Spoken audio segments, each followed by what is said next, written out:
बहुजन समाज की हर खबर पाने के लिए सब्सक्राइब करें अम्बेडकर पीपल्स वॉइस और बेल आइकन दबाएं। करने के लिए मुझे अनुमति दिया आपने। माननीय अध्यक्ष महोदय, मैं अपने आप को नेता प्रतिपक्ष के द्वारा कही गई बातों से संबद्ध करता हूं। चूँकि उन्होंने बहुत डिटेल चर्चा किया है, आंकड़ों के साथ चर्चा किया है और उनकी बातों से ये नहीं, ऑन रिकॉर्ड भी है ये कि मैं भी इस बात को कहता हूं कि इस अनुपूरक बजट की कोई आवश्यकता नहीं है, इसको लाने की कोई ज़रूरत नहीं थी। क्योंकि जो पहले आप बजट, इतना भारी भरकम बजट आप ले आए, आपने उसे सैंक्शन कराया, अब वही नहीं पूरा खर्च हो पाया।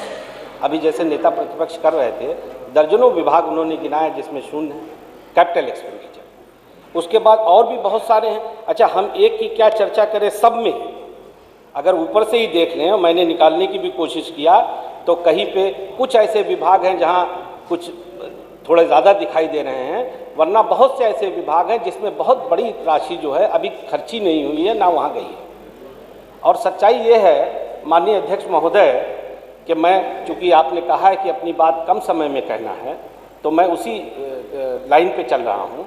मैं बहुत आंकड़ों पे ना बात करके कुछ ज़मीनी हकीकत की बात करना चाहता हूँ। जो हम लोग जनप्रतिनिधि हैं, बहुत पुराना नहीं हूँ लेकिन दूसरी बार चुन के आया हूँ, हम लोग भी जनता के बीच में जाते हैं।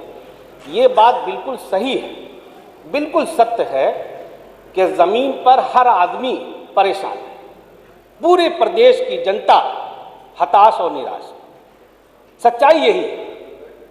मानते नहीं हैं, अक्सर जो लोग सत्ता में रहते हैं उनको ये लगता है कि विपक्ष जो बात कह रहा है सब विरोध करने के लिए कह रहा है। मुझे याद है, मुझे नहीं कहना चाहिए कि जब 2012 का वक्त था, हमारे इधर के साथी वहाँ बैठते थे, कभी कभी कुछ बातें हम लोग जब कहते तो बड़ा नाराज़ भी होते थे, बड़ा एग्रेसिव हो जाते थे। नतीजा ये हुआ कि कुछ ही दिन बाद चुनाव हुआ और आज हमारे साथी वो यहाँ आ गए। और मैं ये कह सकता हूँ कि आप देखिएगा 2022 में, मुझे कहने में कोई वो नहीं कि अगर ये चुनाव जनता ज़रा भी सूझबूझ से होगी, मेरिट के आधार पे होगा, तो 50 सीटें जीतना आपका मुश्किल हो जाएगा। आप देख लीजिए, इससे बड़ा दुर्भाग्य अध्यक्ष जी क्या हो सकता है। बहुत दुख के साथ कह रहा हूँ भाई, मेरे सुन लो यार 2 मिनट। जिस हम इतनी बड़ी बड़ी बातें करते हैं, हम ये विकास कर रहे हैं, हम वो विकास कर रहे हैं, हम ऐसा कर रहे हैं, इसी प्रदेश में, इसी देश में सारे हॉस्पिटल, सारी जनता सब कहती रही कि हम मर रहे हैं, मर रहे हैं। हॉस्पिटल वाले कहते रहे कि ऑन रिकॉर्ड है ये चीज़ें, वो चिल्ला चिल्ला के कहते रहे सरकार से कि हमारी मदद करिए, हमारे पास 2-4 घंटे का वक्त है, 2-4 घंटे का ऑक्सीजन है, और अगर सरकार ने हमारी मदद नहीं किया तो 20 लोग मर जाएंगे, 50 लोग मर जाएंगे। और इससे बड़ा फेल्योर, नाकामी क्या हो सकती है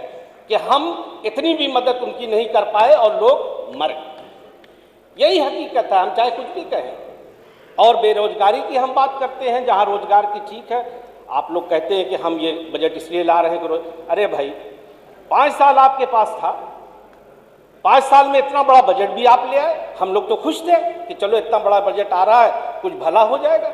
लेकिन मैं अध्यक्ष जी पूरी जिम्मेदारी से कहता हूं कि इतनी बेरोजगारी इस देश में कभी नहीं थी, कभी नहीं थी।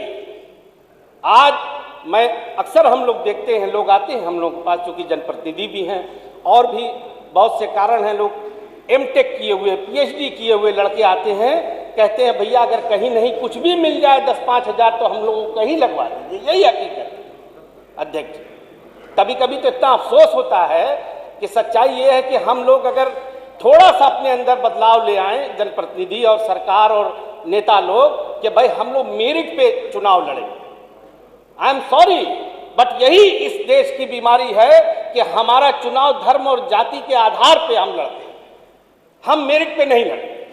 हम ये नहीं कहेंगे कि हमने ये विकास किया है इसलिए हमें वोट दे दें। आप अनुपूरक हम सिर्फ नहीं अध्यक्ष जी, अब नहीं, हम मना नहीं कर रहे हैं, हम कह रहे हैं अनुपूरक पर बोल लीजिए, नहीं बाद में आप कहेंगे नहीं, अनुपूरक पे ही बोल रहे हैं, ये सब उसी का हिस्सा नहीं। है। आप चुनाव बता रहे थे कि जाति धर्म पर चलता है, तो अनुपूरक से कोई संबंध नहीं, ये उसी का हिस्सा है मान्यवर। आप बोलिए, ये उसी बेरोजगारी उसी का हिस्सा है, आप बोलिए। बेरोजगारी उसी का हिस्सा है। तो मैं ये कह रहा था कि चूंकि अनुपूरक पे उस पर डिमांड की गई है कि हम नौजवानों के लिए ये ला रहे हैं और ये धन हमको चाहिए, तो इसकी कोई आवश्यकता नहीं है, क्योंकि पहले से अभी शिक्षा, बेसिक शिक्षा जिसको हम प्राथमिक शिक्षा कहते हैं, उसका ही अब आप देखिए कि हमारी सिंसियरिटी ये है कि जिसको हम बुनियादी एजुकेशन कहते हैं, प्राथमिक शिक्षा, उसमें हमने पूरा धन नहीं खर्च किया।